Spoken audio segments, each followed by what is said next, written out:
विवेक, आखिर में ये जानना चाहूंगा, देखिए गदर 680 करोड़, पठान 1050 करोड़, जवान 1000 करोड़, OMG 2 लगभग 220 करोड़, ये सब फिल्में चल रही हैं। ऐसा लग रहा है कि सिनेमा और फिल्में बॉलीवुड की एक तरीके से वापसी हो गई है। अब ये आपकी फिल्म ऐसे समय में आ रही है, ये बहुत अच्छी बात भी है क्योंकि सारी फिल्में चल रही हैं। दूसरी बात ये कि एक पूरा इकोसिस्टम आपके खिलाफ है, तो हो सकता है कि ये फिल्में तो चल रही हैं पर आपकी फिल्म ना चले। क्या कहना है आपका? देखिए, ये चलने चलाने की बात राजा लोग करते हैं, हम तो रंक हैं। अमिताभ बच्चन ने एक बार बोला था सोनिया गांधी के लिए, वो राजा हैं हम रंक हैं। मैं भी यही मान के चलता हूँ। मैं उस रेस में ही नहीं हूँ, मेरी वो रेस ही नहीं है, चाहे कुछ भी। मैंने बताया, मेरी रेस होती तो मैं कश्मीर फाइल, हम दिल्ली फाइल्स बना रहे थे, वो रिलीज करते ना। आज आप किसी से भी पूछ लीजिए फिल्म इंडस्ट्री में कि दिल्ली फाइल्स का कितना बिजनेस हो, लिख के दे देंगे और उससे ज़्यादा ही होगा। लेकिन वो हम रेस में ही नहीं है। हमारी रेस कुछ अलग है। मेरे लिए सफलता का इस फिल्म के साथ क्या है, मैं सबसे जहाँ जहाँ जाता हूँ कहता हूँ आप अपनी मेट्स और उसके परिवार के लिए टिकट खरीदो, उनके बच्चों के लिए, क्योंकि वो भी तो किसी की माँ है। विमेन एम्पावरमेंट सिर्फ आपके आसपास की औरतों का हो जाए उसको इग्नोर कर दो। उसने कोविड में आपके घर में काम किया है। अगर आपने अपनी मेड और उसके बच्चों के लिए टिकट खरीदा और भारत में 10-15 भी बच्चे जो हैं, अगर उनने नीचे से डिसाइड कर लिया हम साइंटिस्ट बनेंगे, वो भी वीरोलॉजिस्ट, तो सोचिए भारत की ताकत क्या होगी और कोई रुक नहीं पाएगा। और मैं तो आपको गारंटी करता हूं 10-15 नहीं, कम से कम 100-150 बच्चे इस देश के इस फिल्म को देखने के बाद अगर उनने ना ज्वाइन किया वीरोलॉजी की साइंस, तो आप मेरे से बात करिएगा। ये सफलता है। एक आरोप ये भी है कि अब चुनाव आने वाले हैं अगले साल और आपकी फिल्म के रिलीज होने से इसकी टाइमिंग बड़ी महत्वपूर्ण है और इससे बीजेपी को और मोदी जी को बड़ी मदद मिलेगी। यानी अगर आप एक बार बताइए कि मनोज कुमार साहब भारत नाम रख के सारी फिल्में बनाते थे, क्या इंदिरा गांधी उसके कारण जीतती थी? अगर फिल्मों से जीतने लगे सरकारें और गिरने लगी, तो सरकार तो सारे डायरेक्टर्स को पैसा दे दे के फिल्में बनाने लगेगी। Isn't it? अच्छा, और दूसरी एक और समस्या है, मैं फिल्म रिलीज करूं तो कब करूं? इस देश में तो हर समय इलेक्शन होते रहते हैं, पर इलेक्शन से इसका कोई लेना देना। मैं 15 अगस्त को रिलीज क्योंकि अगर ऐसा है तो फिर आप पॉलिटिक्स ज्वाइन ही कर लो ना सीधे ही।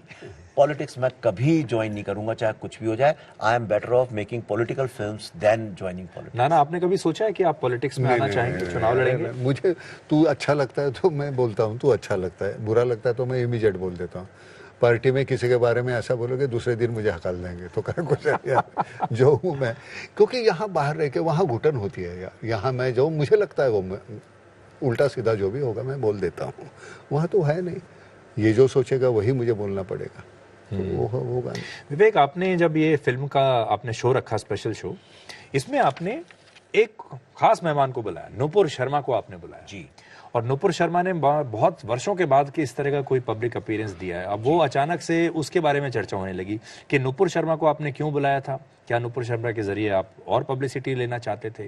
क्या राष्ट्रवाद की एक लहर को आप या एक खास विचारधारा के लोगों को इकट्ठा करना चाहते थे फिल्म के लिए? अब ये बड़ा गहरा विषय है, पर जितने संक्षेप में बता सकूं मैं बताऊंगा। इसमें तो बड़ी बात की जा सकती है। मुझे लगता है कि जो नुपुर के साथ, नुपुर ने जो कहा वो गलत सही था, उनकी पार्टी ने उस पर फैसला लिया है। लेकिन उसके बाद नुपुर के साथ जो किया गया, इस देश में टेररिस्ट लोगों के बारे में अगर आप बात करें तो आप पे ही अगर अटैक होता है, वो सरतन से जुदा जो उसके बाद हुआ, उससे मुझे बहुत दुख पहुंचा। आज वो जेल में रहती है, मैं भी जेल में ही आधे जेल में रहता हूँ, वो पूरे जेल में रहती है। उसके बाद 10 लोग पीछे चलते हैं, मेरे साथ 5 चलते हैं। मुझे बहुत, और मैं उसको बहन जैसा, हमें पहले से जब वो नहीं भी थी कुछ भी पॉलिटिकल उसमें, तब से मैं बहन जैसे मानता आया हूँ। तो मैंने नुपुर को फ़ोन किया, मैंने कहा नुपुर मुझे बहुत दुख होता है हमेशा कि तुम घर में जेल में बंद हो और तुम कहीं निकल नहीं सकती हो, और मैं चाहता हूँ कि ये फिल्म तुम देखने आओ, क्योंकि ये महिलाओं के बारे में है।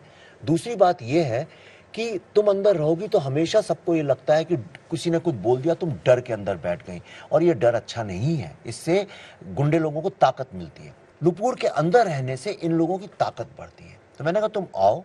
और दूसरा, भारत की इतनी सारी महिलाएं और लड़कियां तो they look up to you, तुम आओगी तो वो भी इंस्पायर्ड होंगी कि देखो एक इतनी पॉजिटिव अच्छी फिल्म है और नुपुर उसके साथ जुड़ी है, तो उन लोगों को भी अच्छा लगेगा।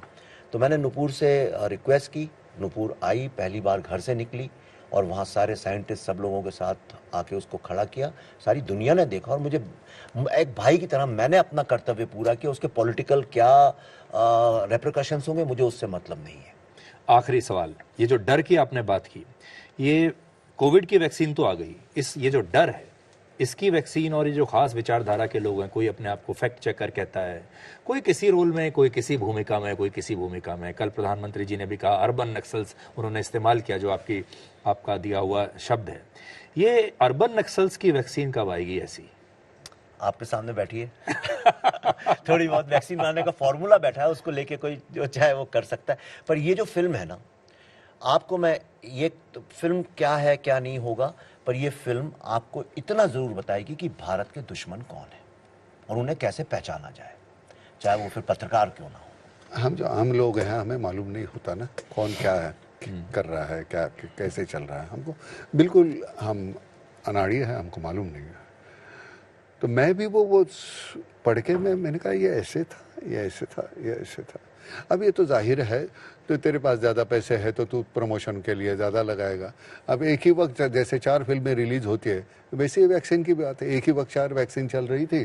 जिसके पास ज़्यादा पैसे थे उन्होंने अपनी पब्लिसिटी की, हमारे पास पैसे कम थे तो हमने पब्लिसिटी नहीं की, लेकिन हमने बनाई। अब जब रिलीज़ हो गई तो लोगों को इतनी अच्छी लगी। हमने एक हमारे देश के लिए सीमित नहीं था, कितने देशों के लिए, 101 देशों को हमने फ्री में। कल ही डोमिनिक रिपब्लिक के प्रेसिडेंट ने बोला है सुबह, देखिए सब, अरे भाई मैं अमेरिका में था अभी, और ये सबको जानना भी चाहिए। मुझसे वहाँ पे जो एक वहाँ की पॉलिटिकल पार्टी के न्यूयॉर्क के जो प्रेसिडेंट हैं, उन्होंने मुझसे बोला, भारत के एम्बेसडर साहब ने मुझसे बोला, तो ये बड़ी अथॉरिटी के लोग हैं, इन्होंने कहा अमेरिका के इतिहास में पहली बार व्हाइट हाउस के दरवाजे 10,000 भारतीयों के लिए नहीं, किसी भी एथनिक कम्युनिटी के लिए खोल दिए गए। और वो इसलिए नहीं खोल दिए गए थे कि किसी ने चिट्ठी भेजी थी खोल दो, वो इसलिए कि अमेरिका को पूरा विश्वास है कि भारत आज विश्व की सबसे ताकतवर उभरता हुआ राष्ट्र है, और बिना उसके सपोर्ट के वो लोग जियोपॉलिटिक्स में कुछ कर नहीं सकते। ये भारत की ताकत है, और इसीलिए इसको नीचे खींचने के लिए सब सारा हो रहा है। आप तारीफ करना बंद कर दीजिए आज से सरकार की, G14 में साहब का नाम हट जाएगा। ये पूरी पॉलिटिक्स है। अगली फिल्म कौन सी बनाएंगे आप G14 पर ही क्यों नहीं बनाते अगली फिल्म? कई लोग कह रहे हैं कि इसके बाद आप मीडिया, जिस जगह गया सब कहते हैं आप मीडिया वॉर बनाओ। अगर वैक्सीन वॉर चलेगी तो सोचा जाएगा, मेरे दिल के बहुत करीब है। मेरी हर फिल्म में आप देखते हैं मीडिया होता है, लेकिन अगली फिल्म का नाम है द डेली फाइल्स। वो क्या कारण है कि भारत की सारी पॉलिटिक्स हिंदू मुस्लिम पे आकर टिक जाती है, क्योंकि हमारा पार्टीशन कभी खत्म ही नहीं हुआ। पार्टीशन की जो माइंडसेट थी वो आज तक खत्म नहीं हुआ। तो द डेली फाइल्स पार्टीशन के सत्य को पकड़ के आज तक की जो स्थिति है उसके ऊपर एक एपिक फिल्म है, जो मेरी नेक्स्ट फिल्म है। तो नाना, इस फिल्म के बाद एक तो ये तय हो गया कि आप डायरेक्टर को हमेशा मारते नहीं है, डायरेक्टर जिंदा भी बच जाता है कई बार आपको लेके। अरे यार, इतनी बदनामी क्यों कर रहे हो? दूसरी चीज ये कि पागल एक्टर है, बस सच कह रहा हूं। दूसरा ये कि इनको लेने के बाद पिक्चर टाइम पर कंप्लीट हो सकती है, ये भी मिथ टूट टाइम गया। से पहले हो गई, टाइम से पहले, टाइम से। नाना ने 8 घंटे का हमारे साथ तो कॉन्ट्रैक्ट नाना ने किया था। आपकी कोई पिटाई नहीं की और टाइम पे काम कर दिया? नहीं, नाना इस बार नाना का जो रोल है वो देखने, कुछ देखने वालों की पिटाई जरूर करेगा दिमाग में और दिल में, ये तो तय है। नहीं सच्ची, इतना सुकून मिलता है वो देखने के बाद। मैंने 2 बार फिल्म देखी, मैंने कहा चलो यार कुछ तो तुझे नाना आता है। और एक होता है ना, एक सही भीड़ के साथ अगर तुम चलते रहो, पीछे रहो, कोई बात नहीं है, लेकिन उस भीड़ का हिस्सा बनो ना तो बेहतर लगता है। तो आज आप ऐसे लोगों के साथ बैठे हैं, देखिए इनका बहिष्कार बॉलीवुड कर चुका है, मेरा भी बहिष्कार हो चुका है, अब आप क्योंकि इनके साथ जुड़े हैं, आप अपने बॉलीवुड में बहिष्कार के लिए तैयार हैं? मुझे कब बहिष्कृत तो कब का कर चुका है किसी ने, मुझे कोई फर्क नहीं पड़ता है। मेरे पास एक बहुत कमाल की चीज़, इतनी बड़ी ताकत आ गई है, दैट इज नाम फाउंडेशन। वो मरते दम तक पूरा हो जाएगा, आपका नाम रोशन करता रहेगा। वापसी के रास्ते पे वो बहुत है मेरे लिए। Vivek, thank you so much. Thank you. मेरी बहुत बहुत शुभकामनाएं आपके साथ, और उम्मीद करते हैं लोगों को ये फिल्म, ये जो वैक्सीन आप देने की कोशिश कर रहे हैं, फिल्म भी और ये वैक्सीन भी, ये पसंद आएगी। आपका भी नाना बहुत बहुत जल्दी से देख। टिकट की फोटो का इंतजार करूंगा, और मैं देखूंगा और टिकट की फोटो मैं पोस्ट कर दूंगा आपको। Please ji, thank you Nana, thank you, thank you, thank you, thank you, thank you so much.